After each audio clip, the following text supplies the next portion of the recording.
प्रतिमा हमें मालूम है किसका है, अजय का है ना? देखे, वाह, आप भी कभी अपने पति महाशय का खत हमें दिखाती है। ओहो, तो अजय तुम्हारे पति हो भी गए? होने वाले तो हैं। अरे वाह। अजय, मैं मरना नहीं चाहता। नहीं नहीं, तुम इतने बड़े डॉक्टर हो अजय, क्या मुझे बचा नहीं सकते? किसी तरह तुम शहर चल सकते तो। शहर? गांव को छोड़कर, अपने गरीब भाइयों को छोड़कर? नहीं अजय, नहीं। प्रेम, इन लोगों के पीछे तुम अपनी तंदुरुस्ती खो बैठे और उन्होंने कदम कदम पर तुम्हारा रास्ता काटा। इन्होंने नहीं अजय, बल्कि इनकी नादानी ने। फिर भी मुझे विश्वास था कि एक दिन ऐसा जरूर आएगा जबकि ये लोग असलियत को समझ जाएंगे।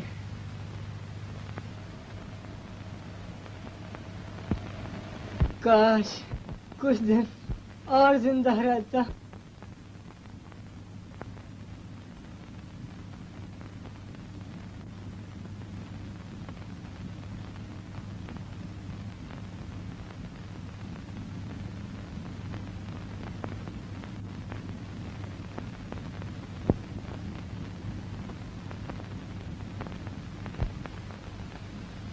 अगली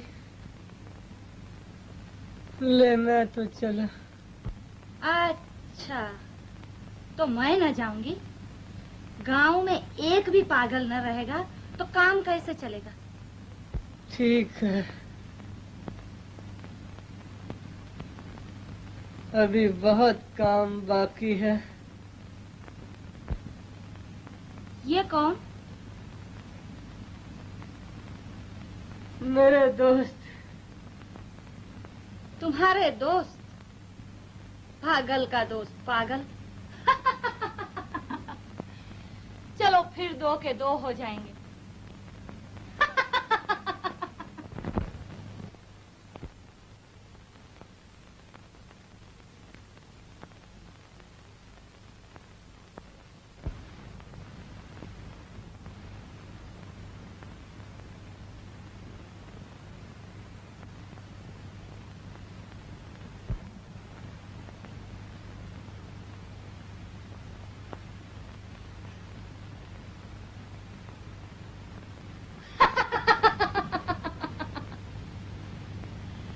पागल कहीं का, दूसरों को जिलाने के लिए आप मर गया।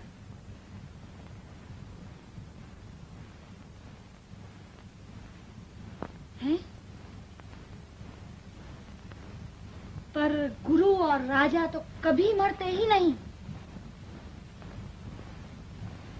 ये मेरा गुरु था। अब हम तुम्हारे गुरु हैं।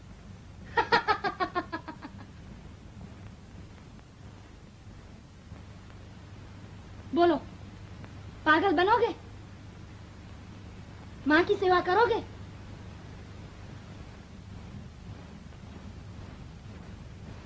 बाबू, ये शहर नहीं, जंगल है, जंगल। ये सुख का नहीं, सेवा का मार्ग है।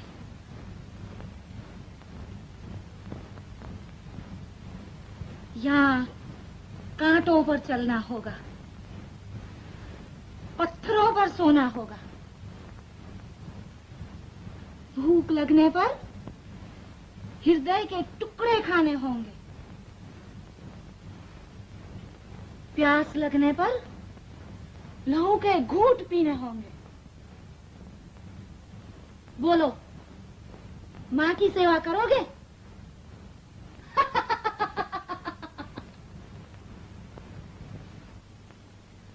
अजी हमारी बात और थी। हमारी मोहब्बत तो विवाह के बाद शुरू हुई थी। जी हमारी पहले ही हो गई और बाद तक रहेगी। देखें किसकी मोहब्बत ज्यादा टिकती है, तुम्हारी या हमारी। हमारी मोहब्बत तो अंत तक निभेगी। तुम आ गए, अच्छी बात है। तैयार हो? हाँ। तुमने सब कुछ त्याग दिया, मोह छोड़ दिया, सबसे नाता तोड़ लिया, प्रतिमा से भी जिससे तुम्हारा मन लगा था और ब्याह होने वाला था।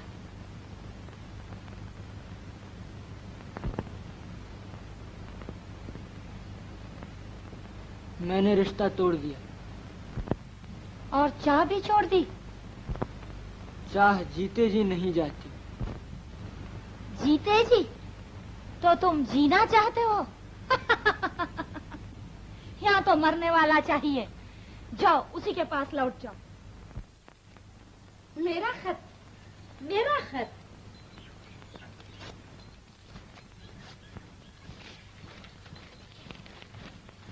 उनका है। अरे उनका है।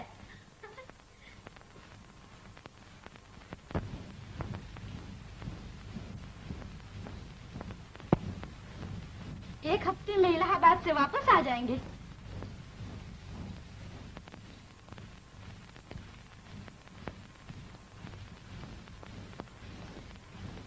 लेकिन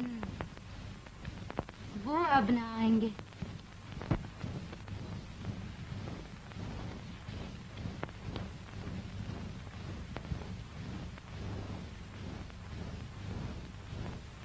नहीं नहीं, तुम तो बावली हो प्रतिमा। तुम्हें छेड़ने को उन्होंने ऐसा लिख दिया होगा। मर्द अक्सर प्यार में इस तरह की छेड़छाड़ किया करते हैं।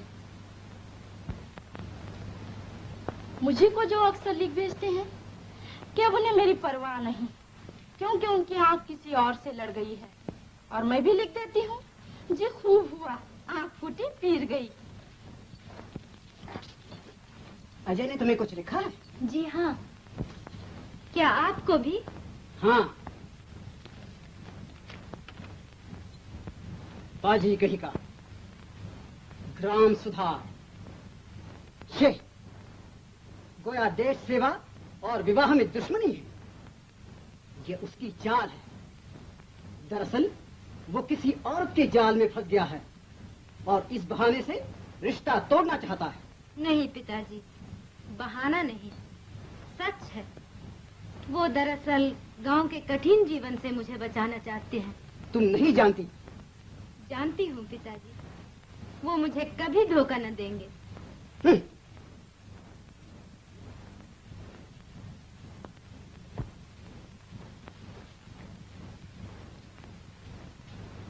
तुम क्या जानो? हम मर्द हैं। हम जानते हैं कि मर्द कैसे धोखेबाज होते हैं। रिश्ता करके तोड़ना धोखा नहीं तो और क्या है?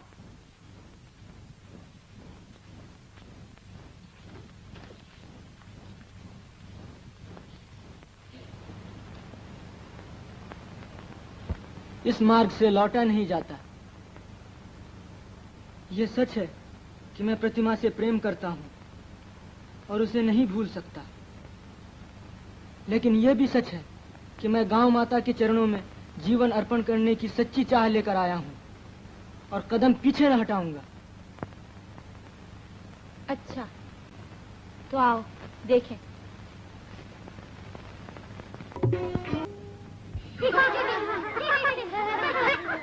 हंसते क्यों हो? क्या मैं अच्छा नहीं गाती? तुम्हारा गाना हमें अच्छा नहीं लगता। हमें तो जन्मभूमि वाला गाना अच्छा लगता है। जन्मभूमि वाला गाना? तुमने जन्मभूमि को देखा भी है? हाँ हाँ, देखा क्या नहीं। अजी बस देख लिया। अच्छा हमें तो दिखाओ। अच्छा ठहर, अभी नक्शे लाकर दिखाते हैं। तुम तो नक्शे में दिखाओगे, हम तो बगैर नक्शे ही तो दिखा सकते हैं। बगैर नक्शे के दिखाएगी पगली। दिखाता? ये देखो। कहाँ? ये गांव ही तो हमारी माँ है बेटा। पगली।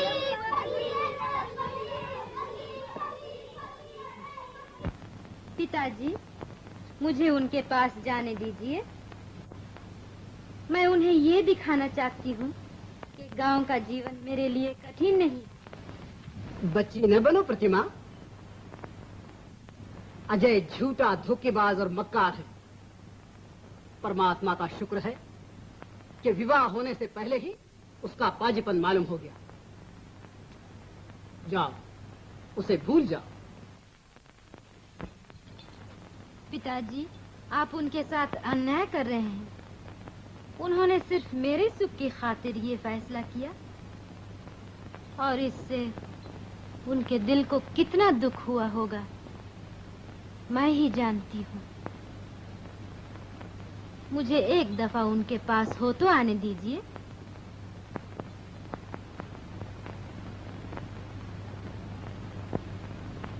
तुम ना मानोगी? अच्छी बात है, तो चलो मैं तुम्हें वहां ले चलता हूं। जब अपनी आंखों से देखोगी तब तुम्हारी अकल ठिकाने आएगी। सुना, इन पंडित महाशय का घर भरने से कोई फायदा नहीं। अपने बच्चों के खाने पीने में ये पैसा लगाओ। अब महाजन से कर्ज लेने की जरूरत नहीं। तुम्हारा किसान बैंक मौजूद है। अच्छा।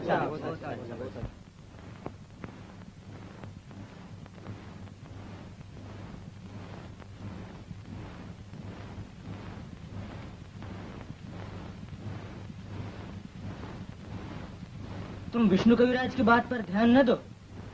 इस इंजेक्शन से तुम्हें जरूर फायदा होगा। जमींदार साहब इनके दादा की उम्र के हैं। इनका विवाह उनसे हरगिज न कीजिए, वो आपको मजबूर नहीं कर सकते। जमींदार साहब के लठैतों से मत डरो। ठीक है। तुम पर लगान बाकी से ही, लेकिन वो तुमसे बेगार नहीं ले सकते। अजय डॉक्टर का कहना है कि भगवान के पूजा पाठ के लिए मंदिर और पुजारी जरूरी नहीं। तुम अपना रुपया धर रखो, हमारा किसान बैंक मौजूद है। अजय डॉक्टर ने हमें सब बता दिया है। सब बता दिया। विष्णु कविराज, मैं तुम्हारे चरक वरक को कुछ न जानू। मुझे तो अजय डॉक्टर ने अच्छा कर दिया। कोई जबरदस्ती है?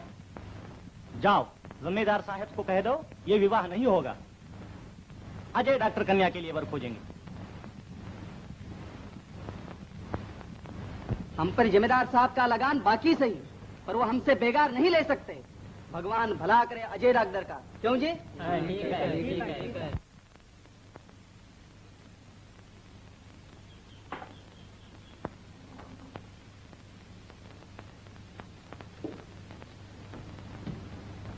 सरकार सलाम।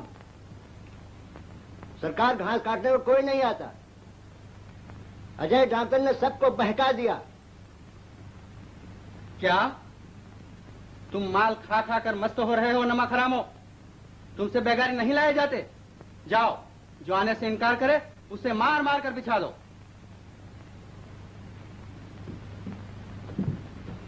सनातन, तुमने भी सुना?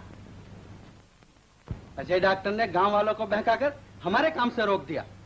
यही नहीं सरकार, उस पाजी के बहकाने से वो भवतोष जो कल तक सरकार के तलवे चाटता था, आज शेर होके कहता है कोई जबरदस्ती है। जाओ, मैं बूढ़े जमींदार से अपनी लड़की का विवाह नहीं करूंगा। अजय डॉक्टर उसके लिए बर खोज रहे हैं। अजय डॉक्टर, जहां सुनो अजय डॉक्टर। ये अजय रोग सबको लगा हुआ है। इस दुष्ट ने सबका नाक में दम कर रखा है। क्या आपके पीछे भी पड़ा हुआ है? वो शैतान सभी भले आदमियों के पीछे पड़ा हुआ है। अधर्मी हमारे ऋषि मुनियों की विद्या को झूठी बताता है। चरक जैसे विद्यमानों के ग्रंथों की निंदा करता है। हमें मूर्ख कहता है। मनुष्य विद्या क्या सीख के आया है, तमाम दुनिया के इंजेक्शन लगाता फिरता है। इंजेक्शन क्या? लोगों के शरीरों में जहर भरने का सुआ। उसी से अजय ने गांव वालों के सिर फिरा दिए। और प्रेमानंद को मार डाला। ये तो अच्छा ही किया। प्रेमानंद ही ने दरअसल ये झगड़ा शुरू किया था। लेकिन उसका साथ तो सिवा पगली के और किसी ने नहीं दिया। मगर इस अजय के पीछे तो सारा गांव पागल हो रहा है। आइए मनीलाल जी। महाशय, अब आपके गांव में हमारा रहना हो चुका। इस डर से अजय ने हमारा सारा काम चौपट कर दिया। गंगा गंगा। आइए पंडित जी, विराजिए। गोकला, ओ गोकला, ब्राह्मणों का हुक्का ला।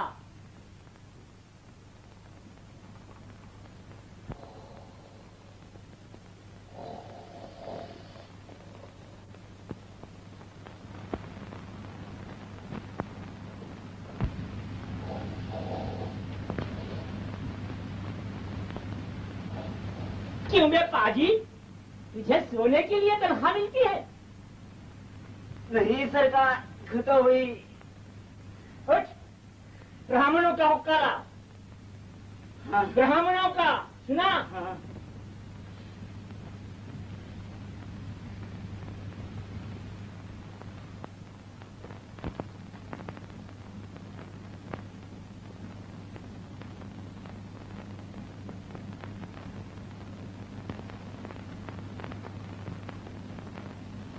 सुनिए, मलच क्या गा रहे हैं।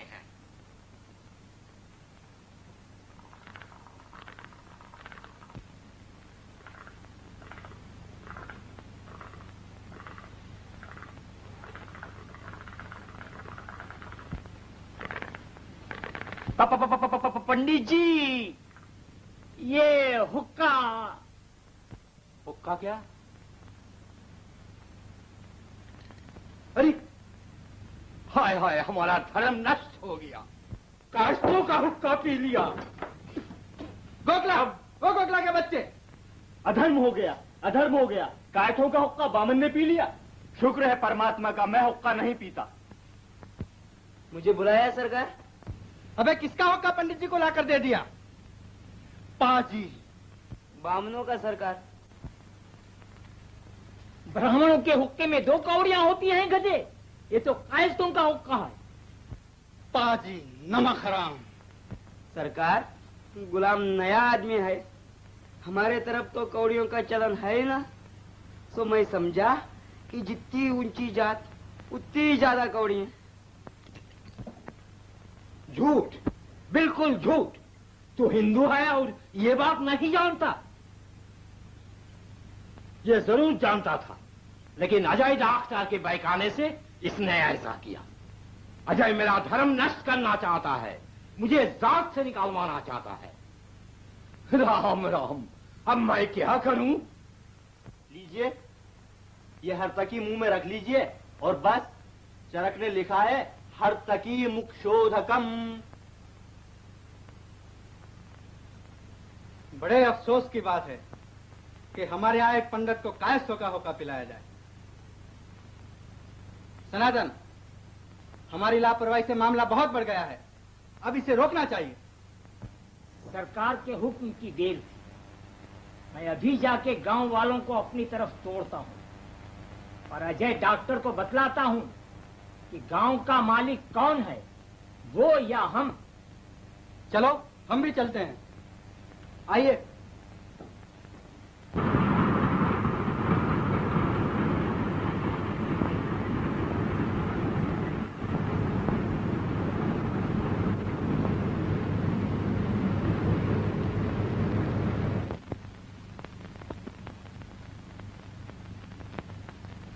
अरे यहाँ मोटर वोटर कुछ नहीं है?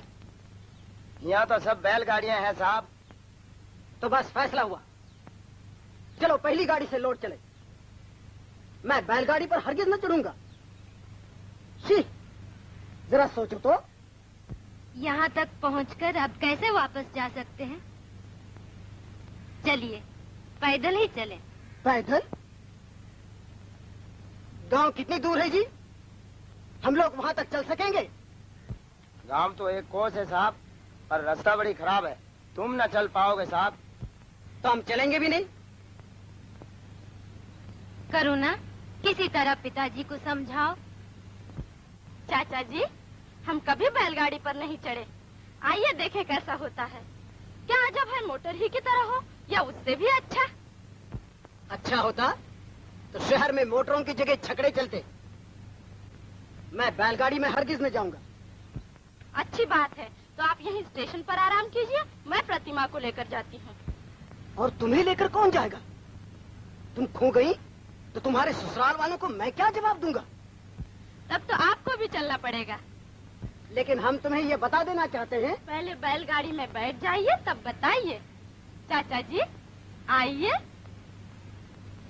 क्या मुसीबत है। अच्छा चलो।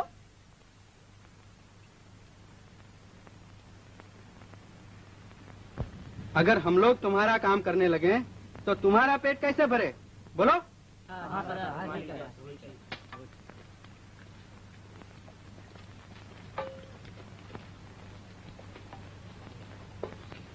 ये लोग सेवा सेवा चिल्लाते फिरते हैं।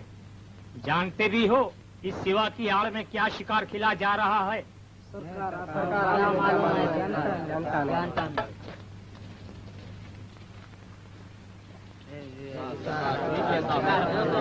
तुम अजय का मतलब भी समझते हो? हाँ सरकार, हमको काम क्या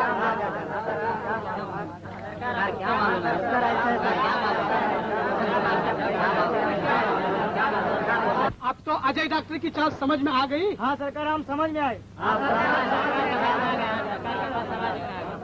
सरकार का बात समझ में आ गया। और इस तरह वो हमारे धर्म को नष्ट करना चाहता है। सुना? हाँ पंडित जी।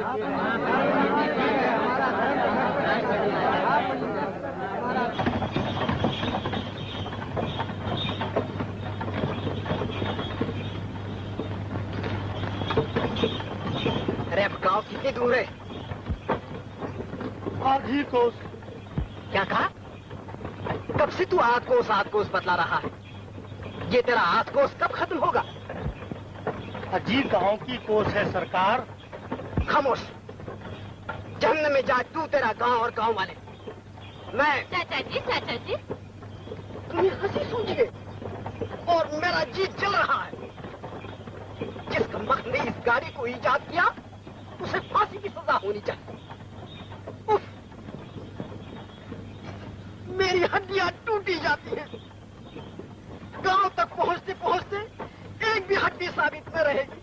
लेकिन हमारी हड्डियां तो बिल्कुल साबित है चाचा जी। मेरी हड्डियां तो चूर चूर हुई जाती हैं। मैं अब एक कदम आगे न चलूंगा। रोक, अबे रोक दे गाड़ी को। डॉक्टर साहब, ये गड्ढे पोखर क्यों भरे जा रहे हैं? हम पानी कहाँ से पिएंगे? भाई, ये पानी पीने के काबिल नहीं। बड़ी डिग्गी का पानी अच्छा है, वहाँ से लो। बड़ी डिग्गी हमारी है, वहाँ से पानी नहीं मिलेगा। जमींदार साहब, ये तो धर्म का काम है। ये तो धर्म का काम है। इन गरीबों का धर्म नष्ट करके इन्हें दीन दुनिया से खो दिया। अब धर्म अधर्म बखानते हो। किसान बैंक खोल के गरीबों को लूट लिया, अब धर्मात्मा बनते हो। इंजेक्शन दे दे के लोगों के सिर फिरा दिए, अब जमींदार साहब को नसीहत करने आए हो। सुनो जी, तुम्हें सब हरकतें बंद करनी होंगी आज ही, अभी। हम अपना काम कभी बंद न करेंगे। आप जो चाहें सो कर लें। अच्छा,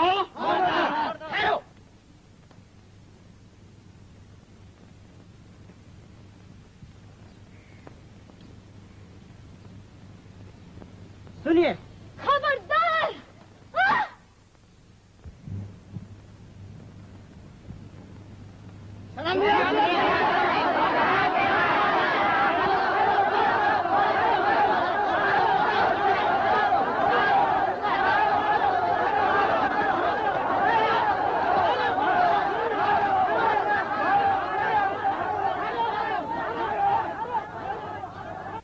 चरक ने यह भी लिखा है कि कविराज पत्थर से आदमी का सर फोड़ दे। कविराज जी, आपने दरअसल ये बहुत बुरा किया। अगर लड़की को कुछ हो गया तो हम सब फंसेंगे। हे मां काली, अब तू ही रक्षक है। सनातन, ज्यादा चोट नहीं आई सरकार, अब वो होश में है। लेकिन पुलिस में तो रपट नहीं लिखाई। नहीं सरकार, लड़के का बाप तो चाहता था, लेकिन मैंने अजय को डरा धमका कर सीधा कर लिया। मैंने कहा बिला इजाजत हमारी मिल्कियत पर चढ़ाए, हम तुम पर दावा कर देंगे। बहुत होशियारी की। सनातन की सूझ अच्छी है, लेकिन तकदीर बहुत खराब है सरकार। खैर, अब अजय अपने काम में हमारी मदद चाहता है। ठहरो, बच्चा की कैसी मदद करते हैं? कहीं फिर पत्थर न खींच मारना। सबको गोली देते फिरते हो। क्या तुम्हारे चरक में अजय के लिए कोई गोली नहीं है? नहीं, अब बल से नहीं छल से काम लेंगे। क्यों कविराज जी, चल दिए? जी हाँ, मौका अच्छा है। अजय तो इस वक्त अपनी मुसीबत में फंसा हुआ है, मुमकिन है एक आध रोगी मेरे हाथ लग जाए। मुझे भी आज्ञा हो, पूजा करनी है। चलिए, मैं भी चलता हूँ।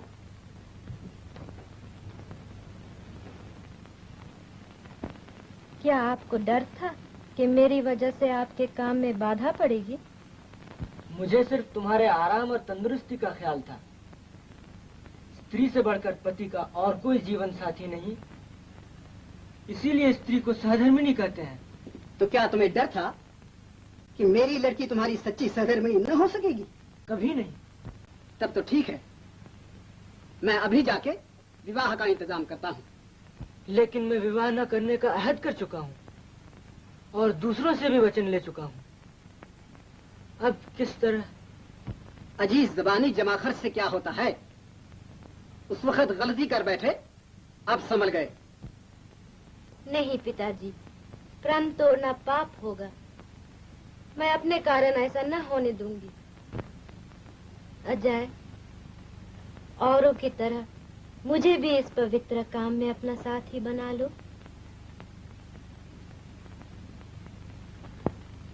मैं भी वचन देने को तैयार हूँ। प्रतिमा, क्या वो तो भवतोष की लड़की से हमारा विवाह न होने दे और हम उसे 2000 की रकम पकड़ा दें? सनातन, तुम भी तो क्या करता सरकार, पुलिस में मामला जा रहा था।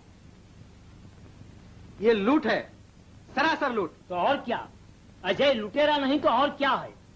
लेकिन सरकार, मैं भी शरीफों का गुलाम हूं तो बाजियों का चचा। मेरा नाम सनातन भद्र नहीं, जो सदा के लिए उसका मुंह काला ना कर दूं और उसकी छोकरी से आपका विवाह न करा दूं। उसकी छोकरी? जी हाँ, वही जिसका सर फटा था। वो अजय की मंगेतर है। माला,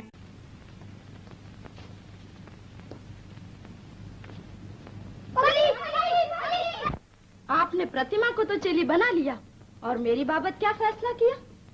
आप विवाहिता हैं, अब विवाह न करने की प्रतिज्ञा कैसे कर सकती हैं?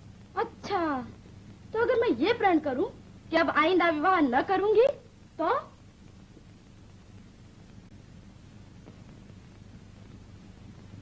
पगली, ले हमें एक और साथी मिल गया।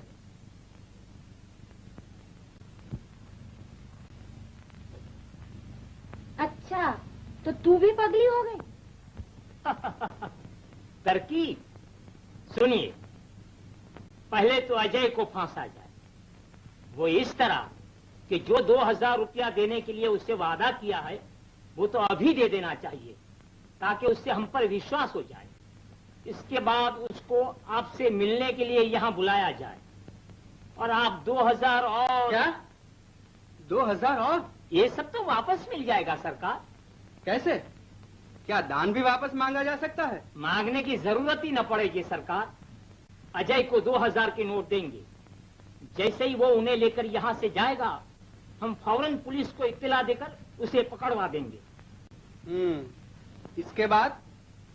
इसके बाद अजय और उसके गांव सुधार का खात्मा। जो ही वो मुझी रास्ते से हटा कि मैंने उसकी प्यारी को हत्थे चढ़ाया।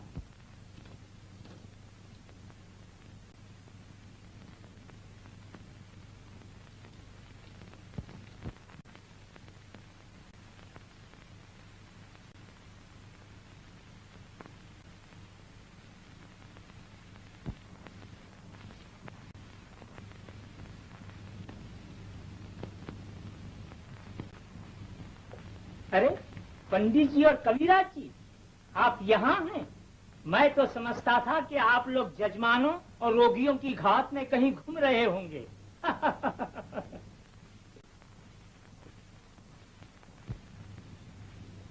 अजी कैसे रोगी और जजमान? अभी जमींदार साहब के मकान से आते वक्त हमने देखा कि वही लोग जो कल तक हमारे पीछे पीछे फिरते थे आज हमें देखकर मुंह फेरते हैं। मनीलाल जी न होते तो आज चूल्हे में आग भी न जलती।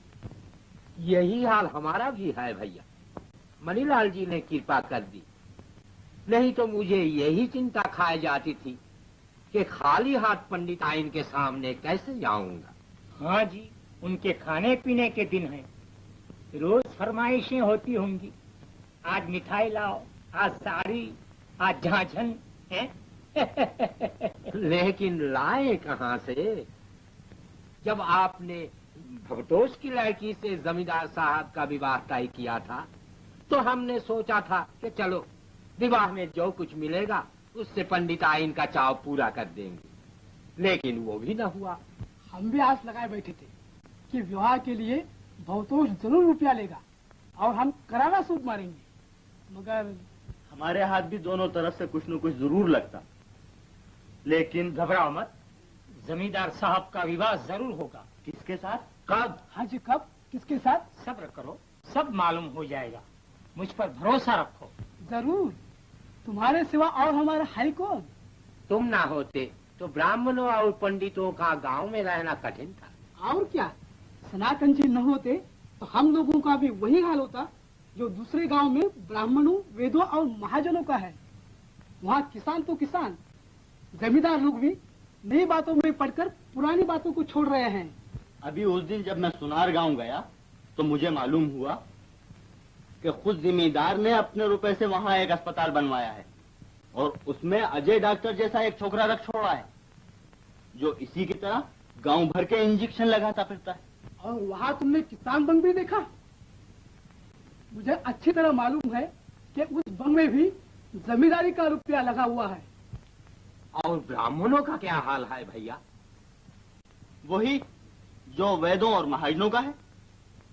लोगों से कहा जाता है कि ब्याहों और श्राद्धों में रुपया मत फूंको, बल्कि बैलों को खिलाओ, नए नए खाद खरीदो। कलयुग है, घोर कलयुग। खेती खाद से होती है या देवताओं के आशीर्वाद से, बैलों को खिलाने से या ब्राह्मणों को जिमाने से? आप लोग चिंता न कीजिए, जब तक सनातन के दम में दम है तब तक जमींदार साहब पुरानी लीक से न हटने पाएंगे और सदा की तरह ब्राह्मणों को दक्षिणा, वैदों को फीस और महाजनों को सूद मिलता रहेगा। धन्य हो, धन्य हो, हमें तो आप ही का आसरा है। आप न होते तो अजय डॉक्टर के आने से बहुत पहले ही जमींदार साहब उस प्रेमानंद और पगली के चुंगल में फंस जाते। यही तो मुझे हरदम चौकन्ना रहना पड़ता है। मैं जमींदार साहब को बड़े शहरों में नहीं जाने देता, अखबारों और मिलने वालों से उन्हें दूर रखता हूँ, इस डर से कि कहीं उन्हें भी ये हवा न लग जाए। ठीक है सनातन जी, जब तक जमींदार साहब और गांव वाले इस हवा से बचे रहेंगे तब तक अपने बाप दादा के धर्म कर्म में उनका विश्वास बना रहेगा। आप जानते हैं, पंडित जी की और हमारी रोटी तो इसी विश्वास के सहारे चलती है। और क्या, जमींदारों और किसानों के पास तो जमीनें मौजूद हैं, पुरानी बातों से उनका विश्वास उठ भी जाएगा तो भी वो भूखे न मरेंगे। लेकिन हम ब्राह्मणों की रोजी तो चली जाएगी और हम वेदों की भी। तो चरक से लोगों का विश्वास जाता रहेगा तो कोई हमें 2 कौड़ी को भी न पूछेगा। और मेरा क्या हाल होगा ये भी सोचा? अगर जमींदार साहब अपनी जमींदारी का इंतजाम खुद करने लगे और किसानों के दिल से मैनेजर साहब का डर जाता रहे तो? भगवान ना करे। घबराओ मत, इस गांव में कुछ न होगा, लेकिन हम लोगों को हर बात में एक दूसरे का साथ देना चाहिए। मैनेजर साहब, हम आपके हैं और सदा आप ही के रहेंगे, आप खातिर जमा रखिए। अच्छा, अब आज्ञा हो। पंडिताइन घबरा रही होगी। मैं भी बाजार से कुछ सौदा पत्ता लेके घर जाता हूँ।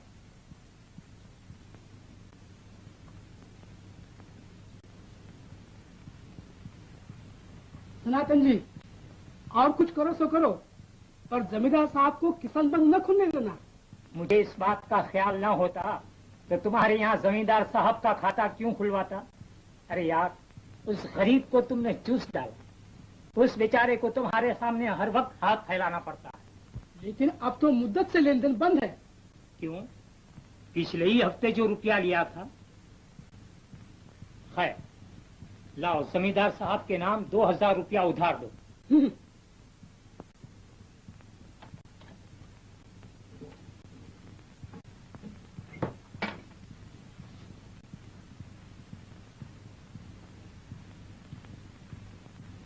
लो, इसे हमारे हिसाब में जमा कर दो। जमींदार साहब ने कहा था कि मणिलाल से 2000 रुपए लेकर अजय को दे देना, ताकि वो मारपीट के मामले को पुलिस में न ले जाए।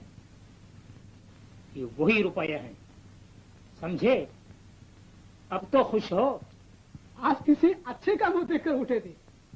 उधर भवानंद और विष्णु सूद पर रुपये ले गए, इधर ये सौदा भी अच्छा हो गया। सनातन की जान को दुआ दो। लाओ 2000 और लाओ।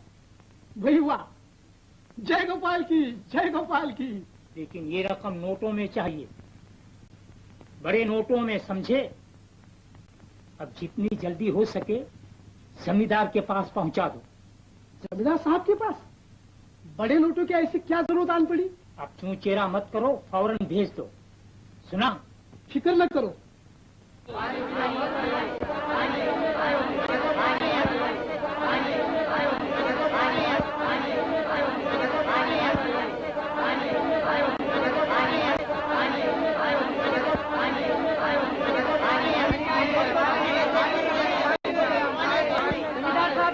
जमींदार साहब ने हमारा पानी बंद कर दिया।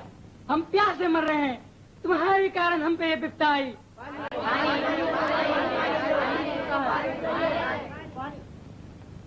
पानी मिलेगा, घबराओ मत। इसमें डॉक्टर साहब का कोई कसूर नहीं, बल्कि गलती से हुक्म निकल गया था। बड़ी डिग्गी पर से रोक उठा ली गई। जाओ, जितना चाहो पानी लो। चलो,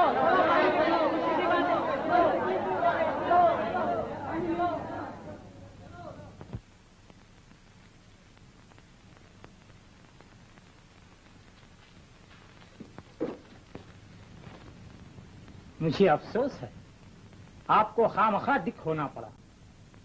आपसे मिलने के बाद मैंने जमींदार साहब से अर्ज की कि आपकी दरखास्त है कि डिग्गी पर से पहरा उठा लिया जाए, तो उन्होंने फरमाया कि उनकी खातिर मुझे मंजूर है और फौरन हुक्म दे दिया।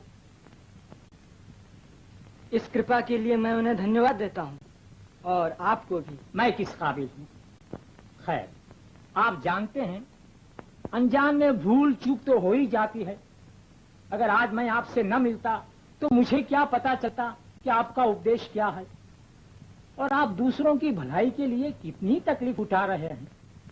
अब तो जमींदार साहब को भी आपसे मिलने की बड़ी इच्छा है। वो इस काम में आपकी मदद करना चाहते हैं।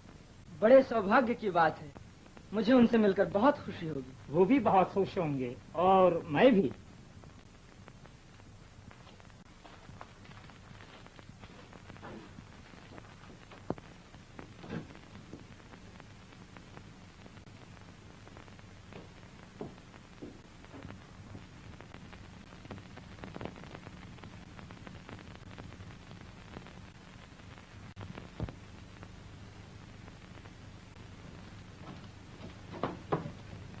बस आता ही होगा सरकार, वो 2000 के नोट।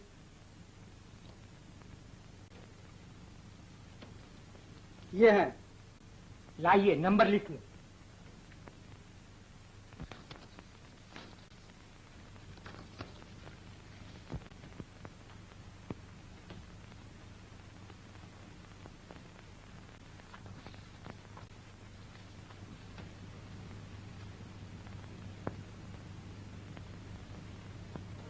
सरकार, अजय डॉक्टर आए हैं। बुला लाओ।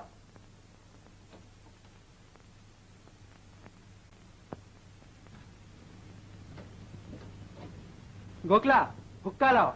शुक्रिया, मैं हुक्का नहीं पीता। सरकार, अजय बाबू तो देवता हैं, दे आए कोई व्यसनी नहीं।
आप मिठाइयाँ खुली रखते हैं? देखिए इन मक्खियों को, इन्हीं से हैजा फैलता है। मक्खियों से हैजा? जी हाँ, हमें रुपए की सख्त जरूरत है। गांव में हैजे का बहुत डर है, इसलिए हम एक अस्पताल बनाना चाहते हैं। समझे? अब इस माल को न बेचिए। अजी पर न बेचूंगा तो खाऊंगा क्या? अच्छा, ये लीजिए।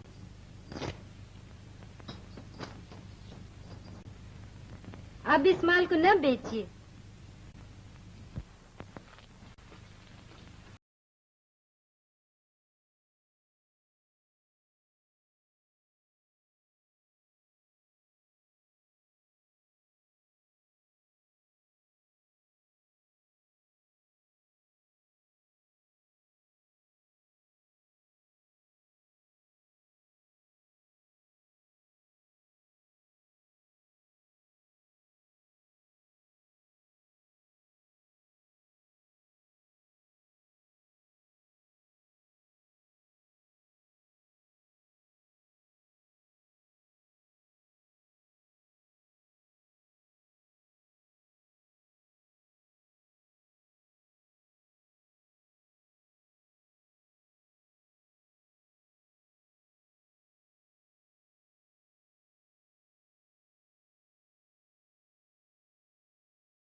अजी पंडित जी, मैं मर जाऊंगा।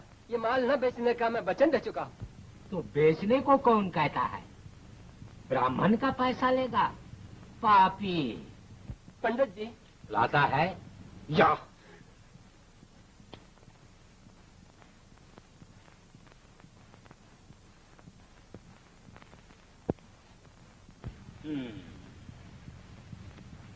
ये दिया है तो ये भी ला, ये भी, ये भी, ये भी।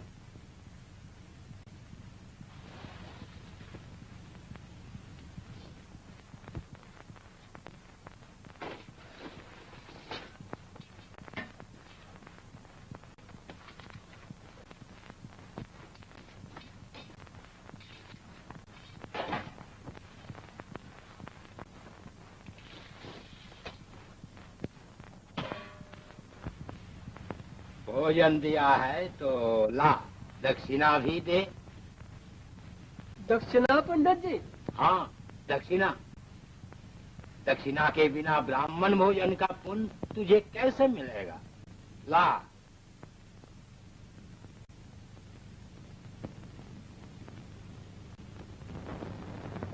अगर आप इन बातों का ख्याल रखेंगी तो हैजे का कोई डर न रहेगा।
माँ की दुकान का समझी? फेंको, इसे फेंको। उसके बराबर के घर में तो हैजा हो रहा है और तुम? मालूम होता है वो शैतान तुम्हारे कान में भी मंत्र फूंक गए। तुम उन्हें जो चाहो सो कहो। मेरे लेखे में तो वो देवी हैं, वो पढ़ी लिखी हैं, सब जाने हैं। मैं तो उनकी बात मानूंगी। तुम मेरी बात मानोगी? मैं पढ़ा लिखा नहीं हूँ? मैं भी तो देखूं हैजा कैसे होता है। मैं जरूर इन्हें खाऊंगा। खाओ तो कैसे खाते हो?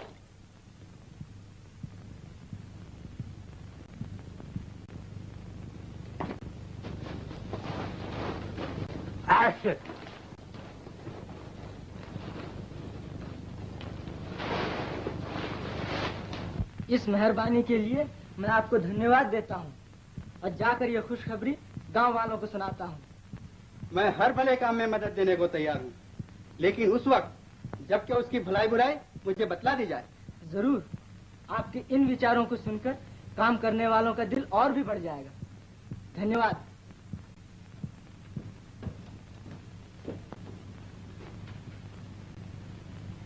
वाह सरकार, क्या उल्लू बनाया है। बच्चा जी 2000 के नोट अपनी जेब में ले गए। सनातन, अभी तो आधी ही बाजी जीती है।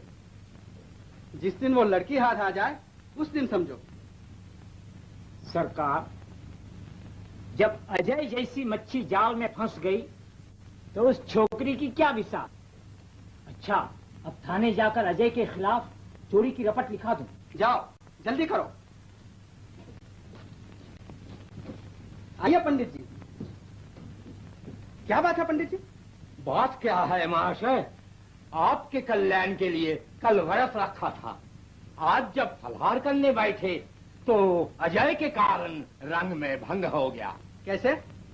हमारे यजमानों को हमसे तोड़कर अजय को संतोष ना हुआ तो हमारी स्त्री को भी बहका दिया।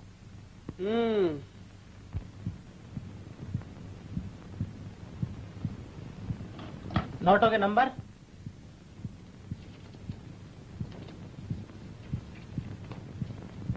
लीजिए।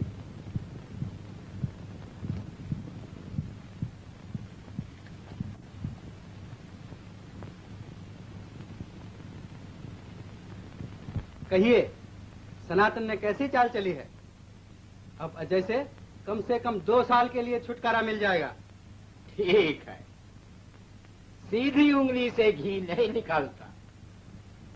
यह खबर सुनकर पंडिता इनकी बुद्धि ठिकाने आ जाएगी।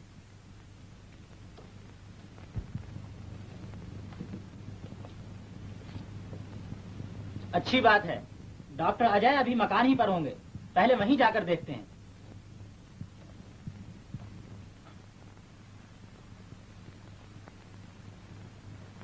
अमेरिका, जापान, यूरोप,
दुर्गा ठीक कहती थी, ये लोग पढ़े लिखे हैं, सब जानते हैं।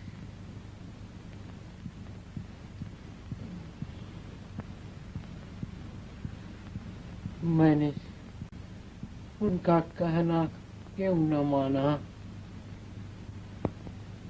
क्यों वो मिठाई खा ली?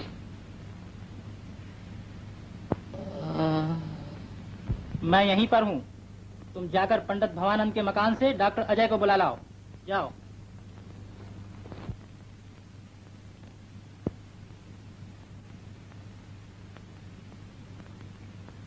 घबराइए नहीं, अब ये अच्छे हो जाएंगे। पंडित जी, ओ पंडित जी, यहाँ अजय डॉक्टर आए हैं।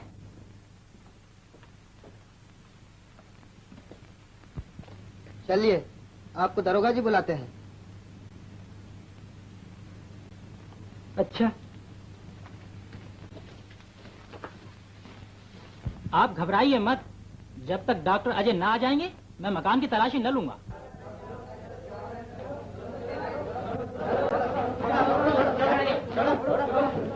आज आप जिम्मेदार साहब के मकान पर गए थे? जी हाँ। मैं आपकी तलाशी लूंगा और जरूरत हुई तो मकान की भी।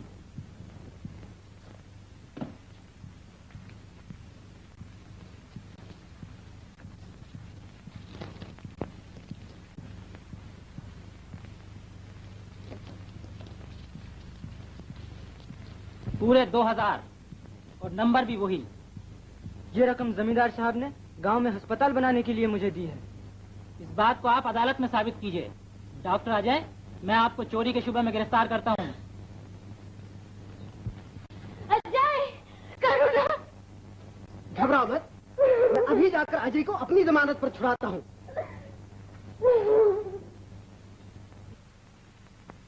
अजय डॉक्टर को फंसाने के लिए ये जाल बिछाया गया था। जमींदार साहब ने खुद मुझसे कहा है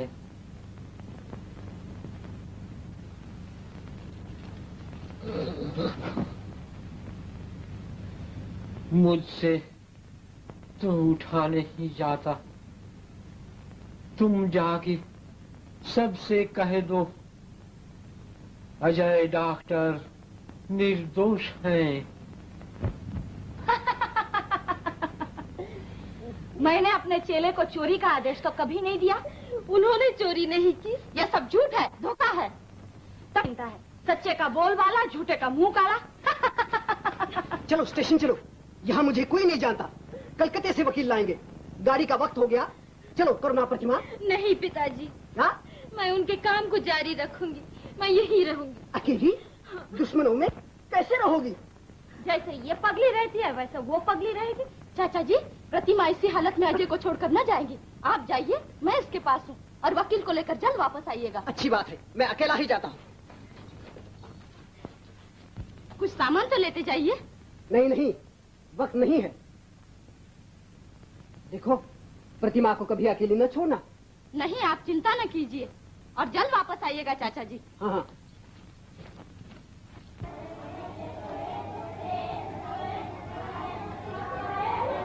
भगवान मुझे शक्ति दे कि मैं अजय के काम को जारी रख सकूं। नमस्कार। नमस्कार, बैठो। अब तक तो सारे गांव में खबर फैल गई होगी, फिर भी गांव वालों ने अपने बच्चों को पढ़ने के लिए भेज दिया। ताज्जुब। हमारे काम में अब गांव वालों को विश्वास नहीं रहा। भाई, ये सीधे सच्चे लोग हैं। इन्हें मेरा विश्वास कैसे हो जबकि मुझ पर चोरी का शुबा है।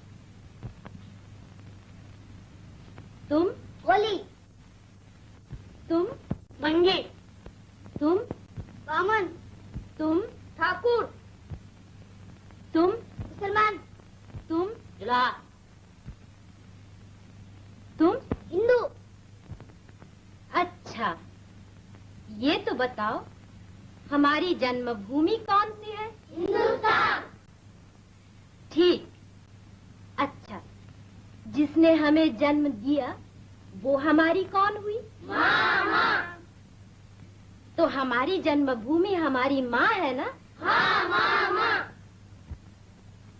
एक माँ के लड़के आपस में क्या होते हैं? भाई भाई। हम हिंदू, मुसलमान, ईसाई सब भारत माता की औलाद हैं। तो हम आपस में क्या हुए? भाई भाई। शाबाश। तो कहो, हिंदू, मुस्लिम और ईसाई। हिंदू, मुस्लिम और ईसाई आपस में है भाई भाई। आपस में है भाई भाई। डोम जुलाहे मोची भंगी। डोम जुलाहे मोची भंगी। बस बंद करो ढोंकू। चले मखना, घर चल के जूती काट। जय विद्या पढ़ के क्या चोरी सीखेगा? और अजय डॉक्टर सा जेंटलमैन बनेगा? चलो रे छोरो, हम भले और हमारे बाप दादू का काम भला। अरे क्यों किसी की झूठी आत्मा सता हो? मैं सारे गांव में कह फिरी कि अजय डॉक्टर निर्दोष हैं। ये जिम्मेदार ने उन पे झूठी तोहमत लगाई है, पर कोई नहीं मानता। अरे भगवान से डरो, ये लोग जो कुछ कर रहे हैं हमारे भले के लिए कर रहे हैं। इनका नाम बदनाम करके भले काम में बाधा मत ना डालो। हाँ हाँ, तुम्हारा अजय डॉक्टर दूध का धुला सही, पर दुनिया तो उसे चोर कहे। हम चोर के साथ रह के चोर क्यों बने? हाँ जी, बद अच्छा बदनाम बुरा। चुप रहो रे। अजय डॉक्टर ने चोरी की है तो वो सजा पाएंगे। तुम उनका न्याय करने वाले कौन? निकलो यहाँ से।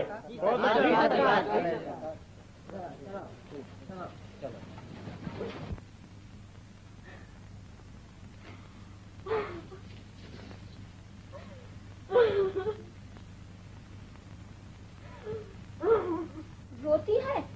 रो ले, जी भर के रो ले। कल हंसना जो है। सच्चे का बोल वाला, झूठे का मुंह काला। तुम ही अजय को बुलाने के लिए आए थे और तुम ही ने जिम्मेदार साहब को बहकाया। मैंने? मेरा भगवान गवाह है कि इस मामले में मैं खुद जमींदार साहब की चाल का शिकार हूँ। तुम हंसती हो क्योंकि तुम्हें असलियत मालूम नहीं। जमींदार साहब को भी मालूम हो गया है कि मुझे तुम्हारे काम में विश्वास है, और वो डरते हैं कि कहीं अजय की तरह मैं भी तुम्हारा साथी न बन जाऊं।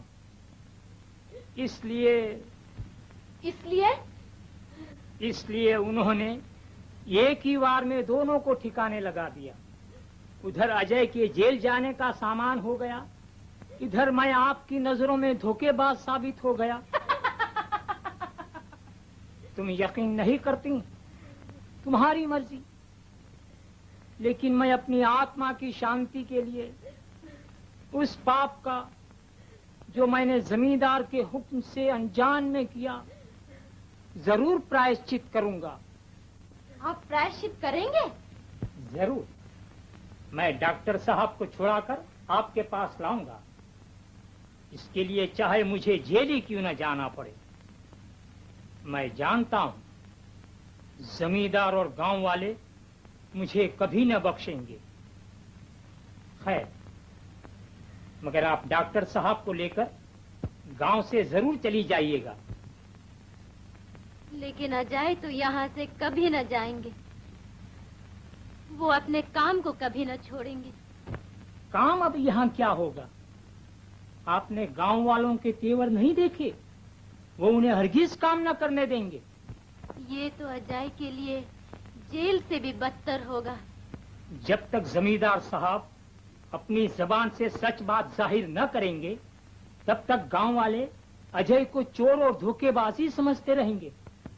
जमींदार साहब से सच बात कहलानी होगी। ऐसा हो सकता है, मगर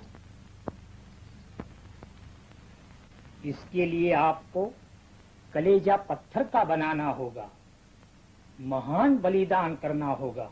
अजय और उनके व्रत की रक्षा के लिए मैं सब कुछ सहने को, सब कुछ करने को तैयार हूँ। जमींदार साहब स्त्रियों के गुलाम हैं। आप उनसे सच बात निकाल सकती हैं। कैसे? उनसे विवाह करके। ये इतनी पगली हो तब ना। जमींदार से विवाह? कभी नहीं। हमारी प्रतिमा देवी अपनी प्रतिज्ञा तोड़ के उस चांडाल से ब्याह करेंगी? कभी नहीं।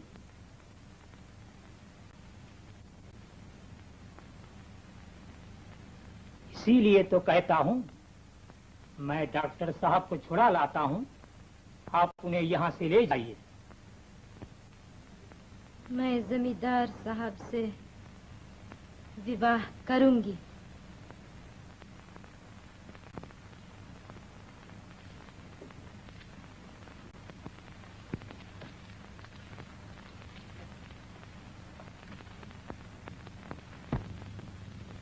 कुछ नहीं, जरा कमजोरी है।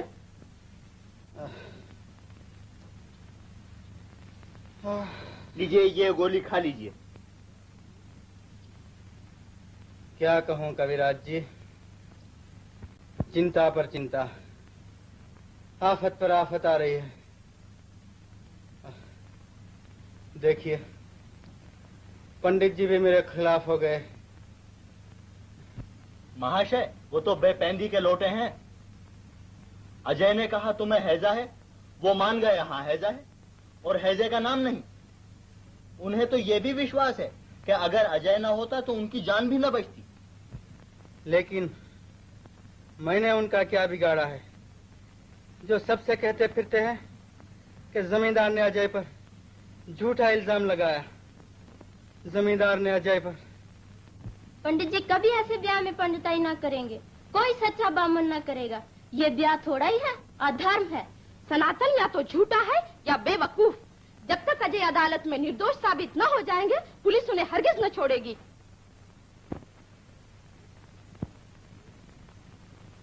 अजय को किस तरह पुलिस से छुड़ाया जाए?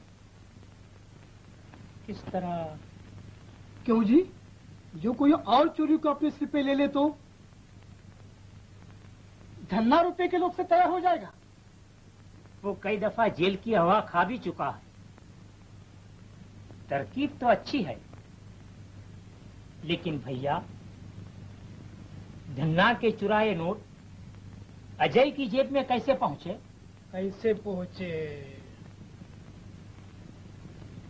हाँ सुनो। नहीं, पहले मेरी सुनो। चोरी की खबर फैलने पर धन्ना घबराया और जब उसके लड़के को देखने के लिए अजय उसके मकान पर गया तो धन्ना ने चुपके से नोट उसकी जेब में डाल दिए। ठीक है, लेकिन अगर पुलिस ने पूछा कि हमें कैसे पता चला तो सुनो, मैं बतलाता हूं। धन्ना कुछ नोट ढूंढाने के लिए तुम्हारे पास लाया। हाँ। उसके पास इतने बड़े नोट देखकर तुम्हें शुबा हुआ और तुमने उससे दस्तखत करने को कहा तो वो डर गया और कहने लगा नोट किसी और के हैं, उसे सही करा के लाता हूँ। और जब का गया फिर नहीं लौटा। हाँ, और जब मैंने नोटों की चोरी और अजय की गिरफ्तारी का हाल सुना तो मुझे धन्ना पे शुबा हुआ। तुमने मुझसे जिक्र किया, मैंने धन्ना को बुलाया और मैनेजर साहब के सामने आते ही धन्ना जी के होश उड़ गए। उन्होंने सब मामला उगल दिया। ठीक है, बिल्कुल यही हुआ। बुलाओ धन्ना को।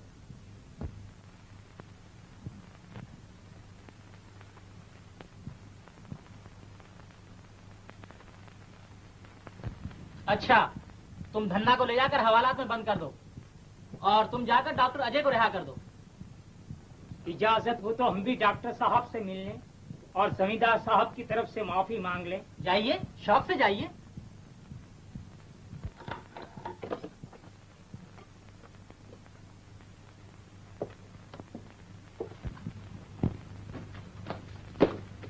पंडित जी कहाँ चले? मैं तो आप ही के पास आ रहा था। हम प्रतिमा देवी जी के यहाँ जा रहे हैं।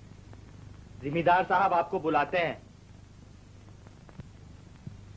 जब तक वो सारे गांव वालों के सामने ये न मान लेंगे कि उन्होंने अजय डॉक्टर पर झूठा दोष लगाया, मैं उनके घर में पांव न रखूंगा।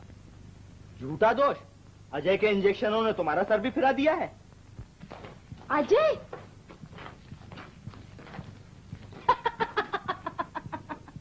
मैंने अपना वादा पूरा कर दिया। वो पगली भी करेगी। हाँ, आप निश्चिंत रहें। तुम सारे गांव में जिमीदार साहब को बदनाम करते फिर रहे हो, ये सुन के उन्हें फिर दिल का दौरा पड़ गया। अच्छा हो जो ये दौरा उन्हें लेके ही जाए। अगर तुम अपनी हरकतों से बाज ना आए तो ऐसा होते भी देर नहीं लगती। उनका दिल वैसे ही कमजोर है, कोई गहरा सदमा पहुंचा के जान के लाले पड़े। ब्राह्मण देवता, याद रखना, अगर जिमीदार साहब को कुछ हो गया तो सारी हत्या तुम्हारे सर लगेगी। मेरे सिर क्यों लगेगी? उनके कर्मों के सिर लगेगी। अच्छा तो होगा, प्रतिमा देवी इस ब्याह से बच जाएंगी। अब प्रतिमा देवी जी के तलवे चाटे जा रहे हैं और जब विवाह होगा तो जिमीदार साहब की खुशामद करेंगे। पैसे मिलेंगे ना?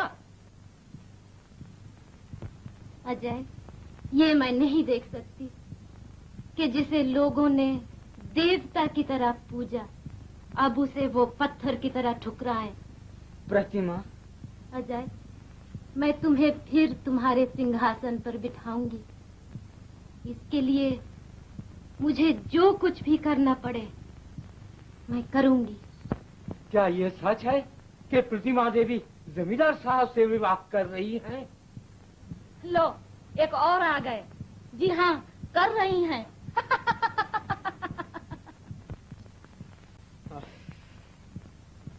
अजय अब आजाद है। मुझे डर है वो प्रतिमा को इस विवाह से रोकने की जरूर कोशिश करेगा। वो लाख कोशिश करे लेकिन वो न मानेगी। नहीं प्रतिमा, ये बलिदान मुझसे न देखा जाएगा। पागल जक्का माली, वो पागल है भगवान। फूल में रखा कांटा और सेवा में बलिदान। अजय, जीवन से खेलना हमें तुम्ही ने सिखाया है।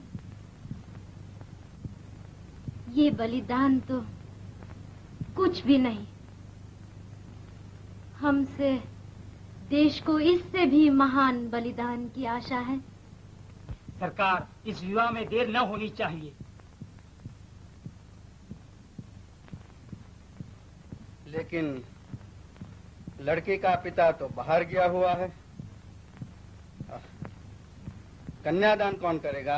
लड़की खुद समझदार है, कन्यादान कोई भी कर सकता है। और सरकार, विवाह इसी मकान में होना चाहिए। अब देर का काम नहीं, हुक्म दीजिए। मैं कलकत्ते से चाचा जी को बुला कर लाती हूँ, तब तक जिस तरह हो ब्याह को रोकना। तो आप अपना विचार न बदलेंगी? मेरा विचार अटल है।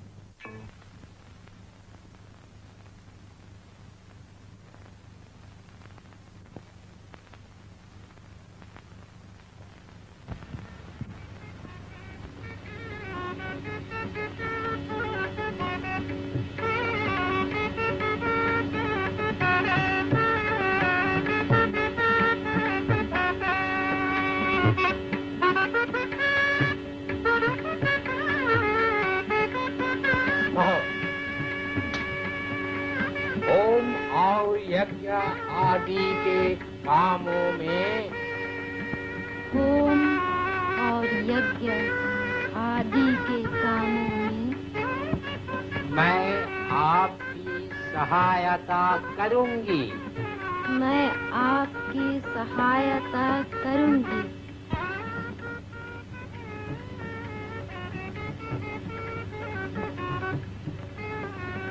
ये विवाह नहीं होगा। धर्म अर्थ काम, धर्म अर्थ काम, इन तीनों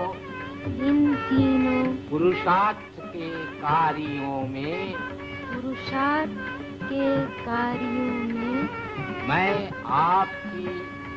मैं आपकी इच्छा के अनुसार चलूंगी।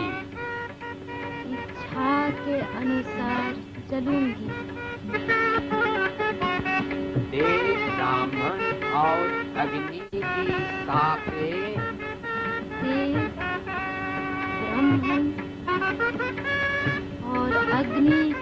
साक्षी से आप मेरे स्वामी हुए। आप मेरे स्वामी हुए।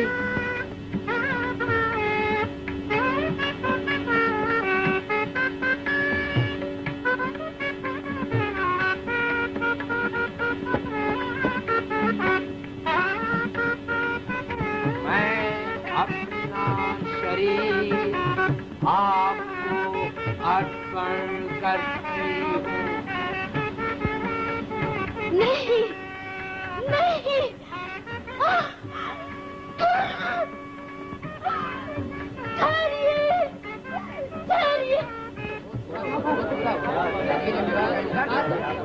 मुझे मालूम न था कि ऐसे वचन देने होंगे।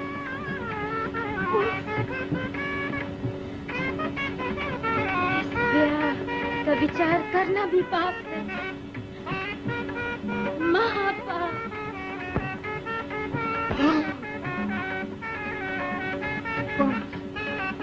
कौन है? अरे पानी, पानी, कोई पंखा लाओ।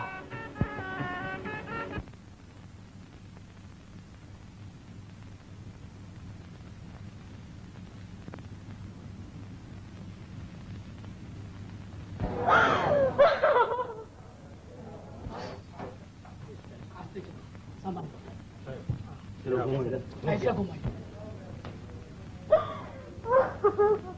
अपनी करिए बात।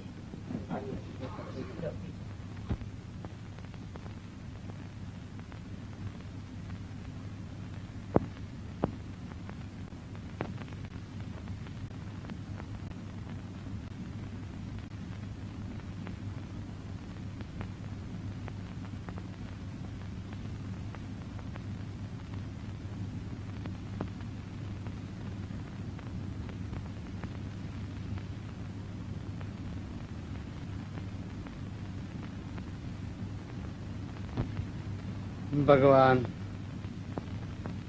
तूने मुझे पाप से बचा लिया। प्रतिमा देवी, प्रतिमा देवी,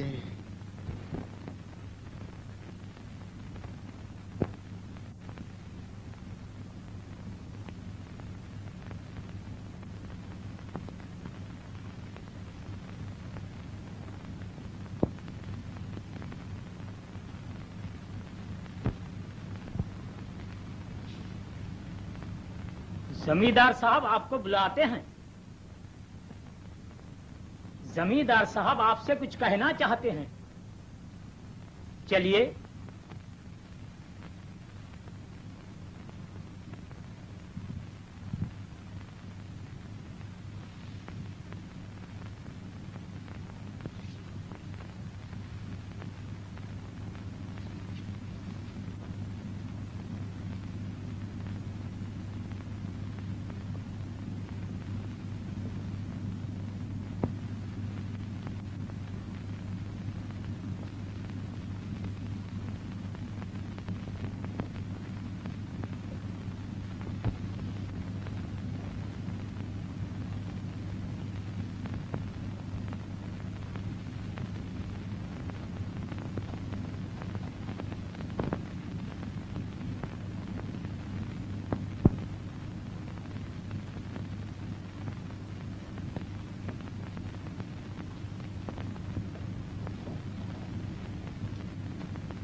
अजय ने चोरी नहीं की, वो चाल थी, चाल अजय को बदनाम करने के लिए, तुम्हें अपनी वासना का शिकार बनाने के लिए और तुम्हारे उद्देश्य को खाक में मिलाने के लिए। मेरे पापों की याद मेरी आत्मा को व्याकुल कर रही है।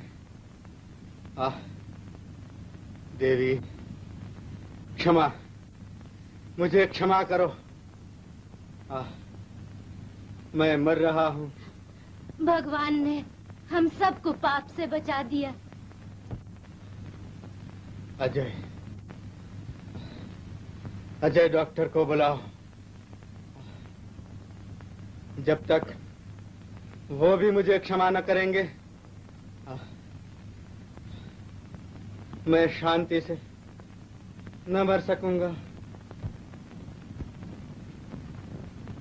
मैं जाता हूं सरकार। सनातन पापी, तू ही ने मेरे जीवन को पापमय बना दिया। अंत समय तू मेरे सामने क्यों आया? जा, निकल, निकल यहाँ से, पापी। देखिए, ये आपके लिए अच्छा नहीं। जाओ, अजय डॉक्टर को बुला लाओ।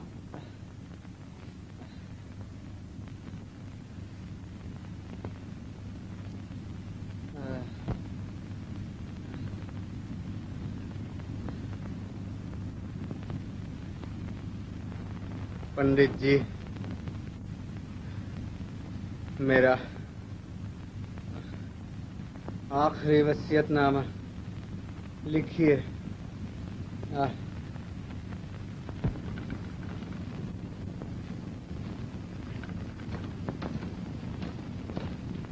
अब जिम्मेदार साहब का जी कैसा है?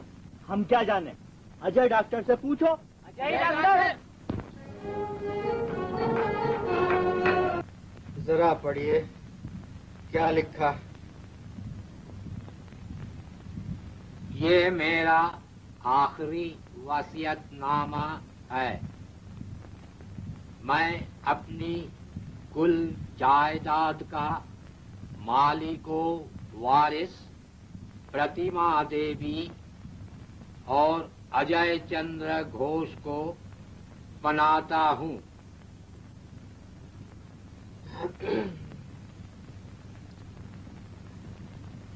इसमें ये और जोड़ दीजिए, मैंने प्रतिमा देवी और अजय चंद्र के साथ बहुत अन्याय और जुल्म किया और उनके काम में बाधा डाली। ये उस पाप का प्रायश्चित है।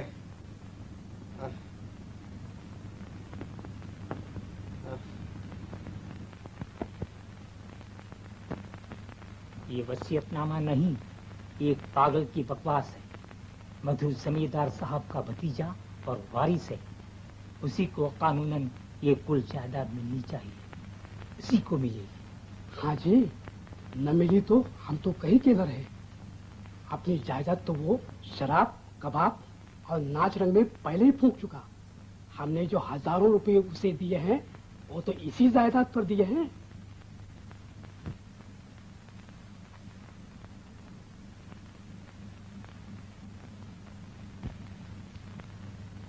अरे दस्तखत भी कर दिए। अब क्या? दस्तखत के गवाह सिर्फ प्रतिमा और भवानंद है। सारा गांव जानता है कि जमींदार साहब के दुश्मन हैं और हम उनके खैरखा विश्वास पात्र। लोग हमारा कहना मानेंगे या इनका? हाँ ठीक है, हम साफ अदालत में कहेंगे कि हमारी आंखों के सामने इन लोगों ने बेचारे मरते हुए जमींदार के कांपते हुए हाथों से जबरदस्ती वसीयतनामे पर दस्तखत कराए। गोखला अकेला कैसे आया? डॉक्टर साहब नहीं आए। अच्छा जा और देख, जरूरत हो तो हम यहीं हैं। अच्छा। अब मैं शांति से मर सकूंगा। पंडित जी, अपने सामने इसकी रजिस्ट्री कराकर उन्हें दे दीजिएगा। मुझे आप पर पूरा विश्वास है। हाँ, लेकिन औरों को भी हो तब ना। डॉक्टर साहब ने आने से इनकार कर दिया।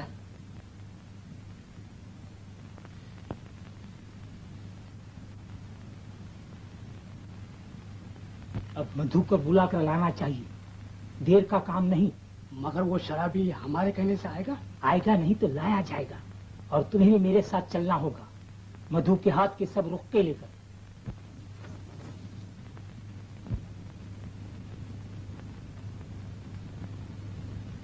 अजय चलो, जान बचाना तुम्हारा फर्ज है।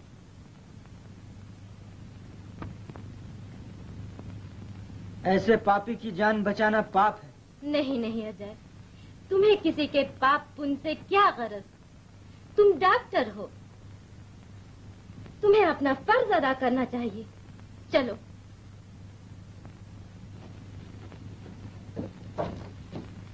महात्मा चरक की कृपा से बड़े बड़े रोगों को हमने चुटकियों में उड़ा दिया। हाँ जी, उस दिन सोबा राम जी के सिर का दर्द एक ही पुड़िया में जाता रहा। और वैद्य जी की गोली तो बस रामबाण है। अजी ये अजय डॉक्टर वैदक भी जाने हैं। वो कल का छोकरा वैदक क्या जाने, फोड़े फुंसी की दवा कर लेता है, बड़े रोगों का इलाज वो क्या खा के करेगा। इसीलिए तो नहीं आया, ये तो हम ही हैं।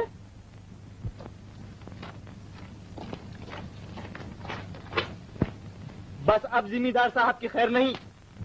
अजय नहीं आए क्या?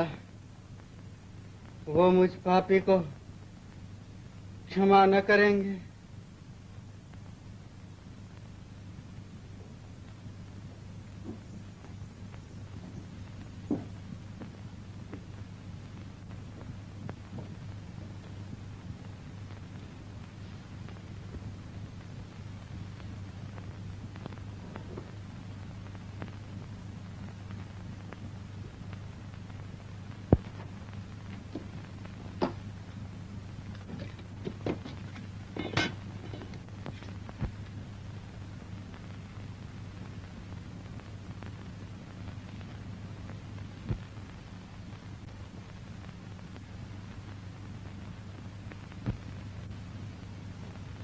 मनीलाल, ये इंजेक्शन जमींदार साहब का खात्मा कर देगा। ये जहर था, समझे? अजय खूनी है। अब वसीयतनामे को भूल जाओ और यही चाल चलो। मैं समझा नहीं। चलो, समझ जाओगे।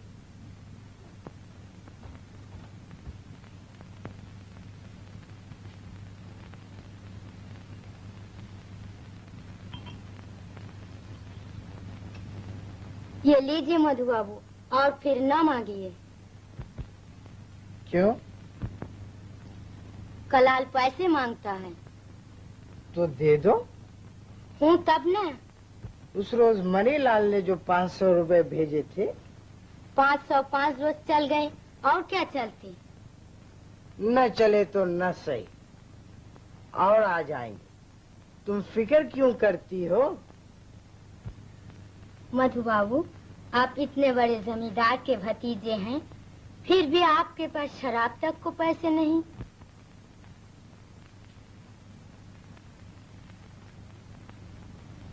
है क्यों नहीं? मणिलाल के होते हुए मधु बाबू को पैसों की क्या कमी?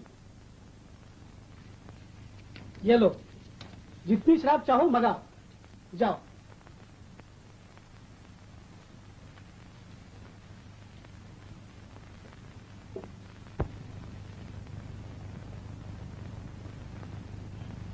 आप यहाँ नाच रंग में मस्त हैं, उधर जमींदार साहब मर रहे हैं। अरे मर रहे हैं तो क्या बुरा कर रहे हैं? बड़ी मेहरबानी, शुक्रिया, इनायत। इन बातों को छोड़िए और हमारे साथ गांव को चलिए। पागल हो गए हो मनीलाल? गांव को चलिए? जी हाँ, चलना ही पड़ेगा। कोई जबरदस्ती है जी? बिगड़िए नहीं, आपका गांव चलना निहायत जरूरी है। सुनिए,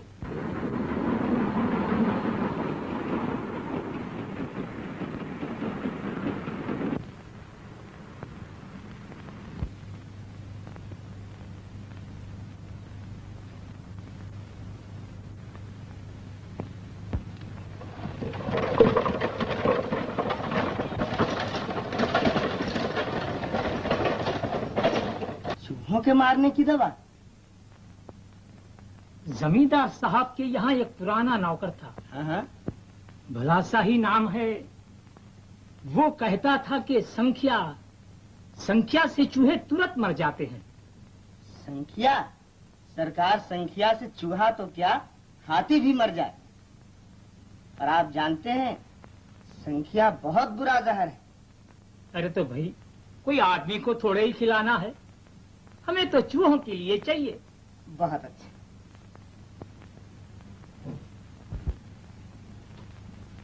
और बहुत होशियारी से काम मिला है सरकार।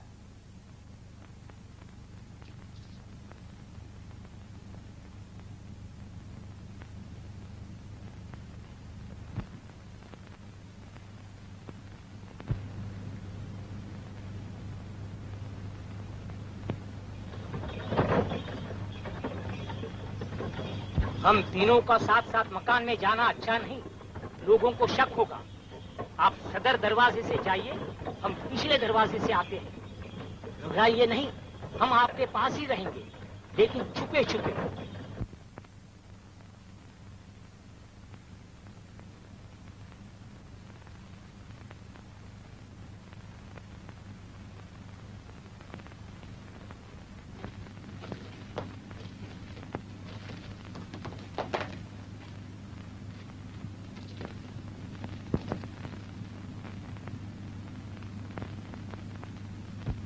हमने तो शाबाश छोड़ दी थी, लेकिन अजय डॉक्टर साहब के इंजेक्शन और प्रतिमा देवी जी की सेवा ने जमींदार साहब की जान बचा दी। गोखला,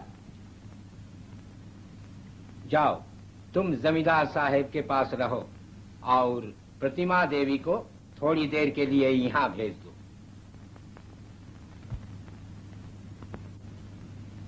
जमींदार साहब के भतीजे वो मधु बाबू है ना, वो आए हैं, सो पंडित जी ने तुम्हें खड़े खड़े बुलाया है।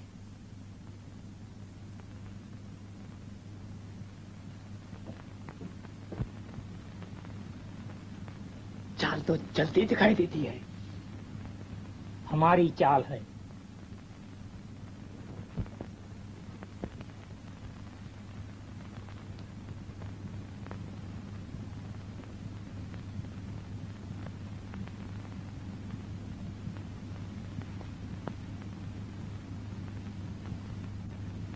मैं आपका बहुत मशकूर हूँ। आपने चाचा जी की बड़ी खिदमत की। अब आप आराम कीजिए, मैं इनके पास हूँ। जब थक जाऊंगा तो आपको बुला लूंगा।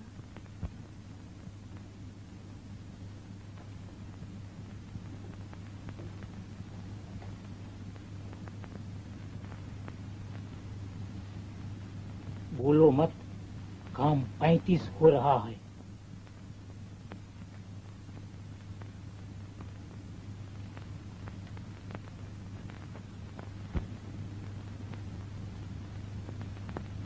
पंखा मुझे दे। तू जा, नहा धोकर खाना खा। जब मैं बुलाऊं तब आना, समझा?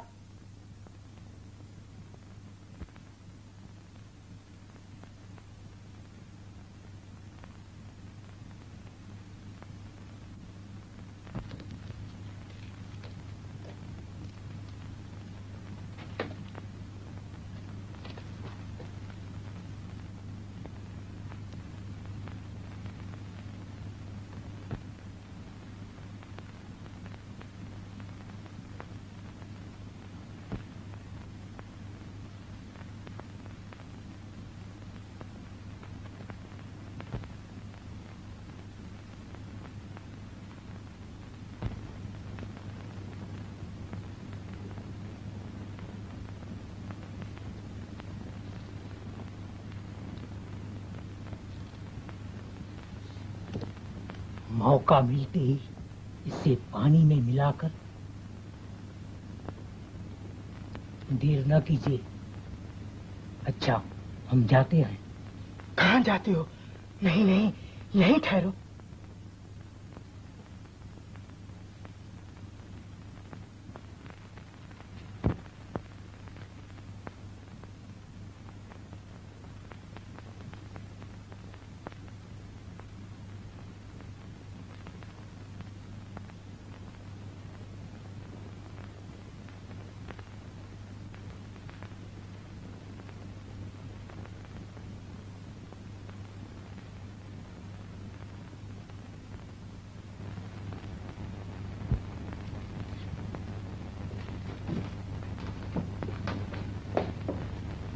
अगर ये बात ना होती तो पुलिस क्यों जमींदार साहब की लाश को ले जाती? जिस वक्त प्रेमानंद को इंजेक्शन देकर इसने मारा था, उसी वक्त मैं समझ गया था कि अजय डॉक्टर नहीं, बल्कि भेड़ की खाल में भेड़िया है।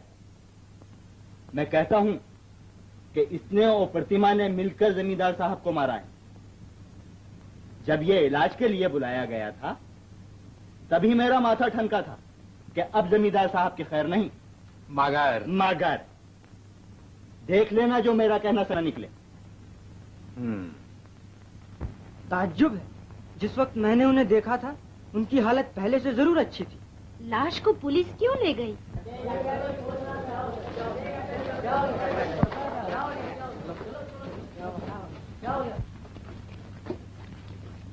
अजय डॉक्टर और प्रतिमा देवी, मैं आपको जमींदार साहब का खून करने के शुबे में गिरफ्तार करता हूं।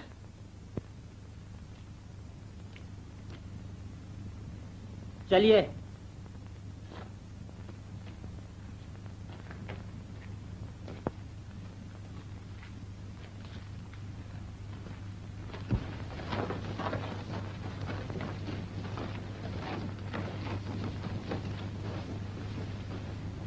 अरे भाई, ये क्या कह रहे हो? डॉक्टर अजय तो मेरे पास से कभी संख्या ले ही नहीं गए। हाँ, जमींदार साहब के मैनेजर साहब जरूर चूहों को मारने के लिए कुछ संख्या मेरे पास से ले गए थे। मुझे तो कुछ दाल में काला मालूम होता है। तुम पुलिस को खबर कर दो। सुना है जमींदार साहब की मौत संख्या से हुई है। तुम ठीक कहते हो, कहीं मैं न फंस जाऊं।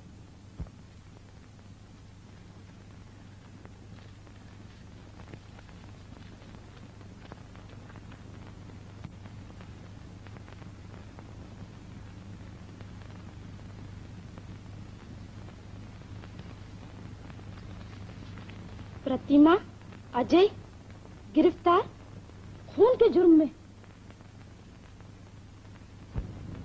पुलिस सनातन की तलाश में पहले ही गई हुई है।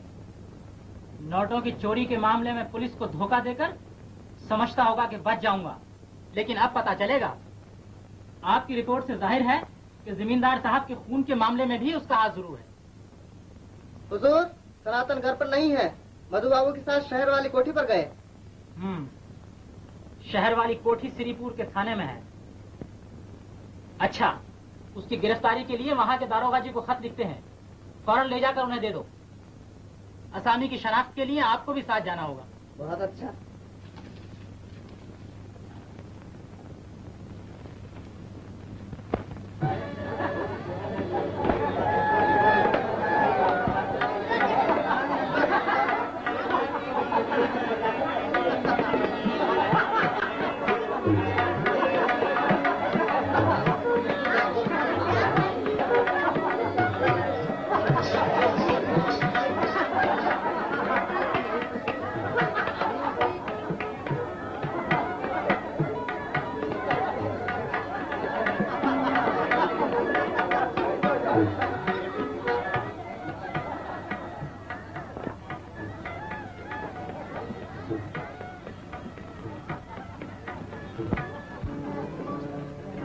पहले एक छलकता हुआ जाम पिलाओ जिसमें इन आंखों की मस्ती भरी हो।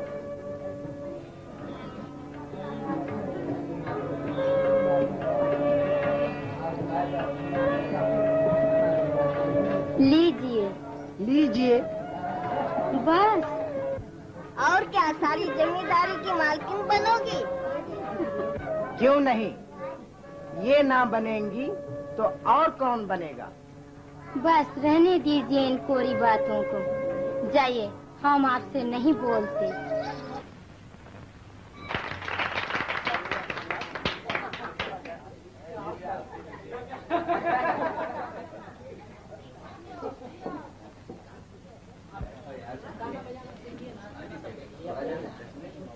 लीजिए, इस पर दस्तखत कर दीजिए। ठहरिए, पहले पढ़ लीजिए। तुम बीच में बोलने वाली कौन हो जी? सब कुछ। जिस तरह बूढ़े जमींदार को लूट कर खा गए। जबान संभाल रही छोकरी, अपनी औकात को न भूल। सनातन। बस साहब, ये पाजी हमारी बेइज्जती कर रहा है और आप। बड़ी इज्जत वाली आई, बाजारी कहीं की। खबरदार सनातन के बच्चे, दूसरी दफा इनकी शान में ऐसे लफ्ज निकाला तो तेरी जबान खींच लूंगा। क्या? ठहरिए ठहरिए, झगड़ा निकल जा यहाँ से। बाजी, मैंने ही बाबू साहब को जायदाद दिलवाई। और जायदाद तेरे बाप की थी जो तूने दिलवाई। निकल जा यहाँ से। अच्छी बात है।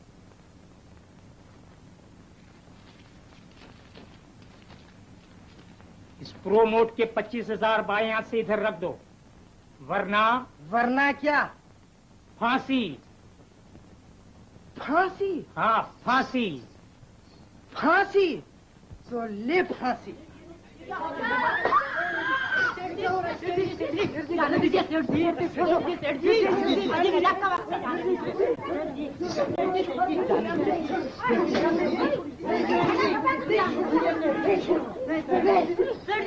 सुनो, सुनो, सब सुनो। इस पाजी ने अपने चचा जमींदार को मारा, पानी में जहर देकर। यही मेरे पास से संख्या ले गया था। आगे कहाँ?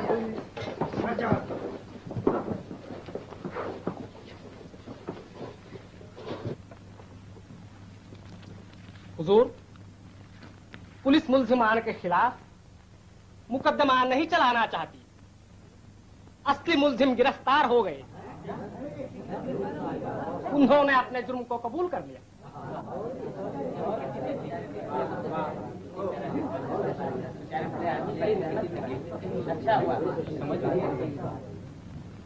मुल्जिमान रिहा किए जाए।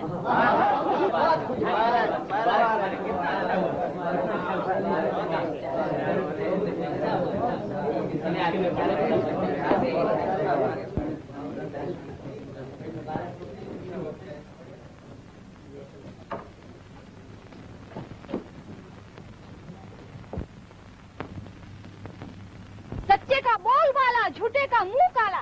रत्ना देवी की है, डॉक्टर अजय की है।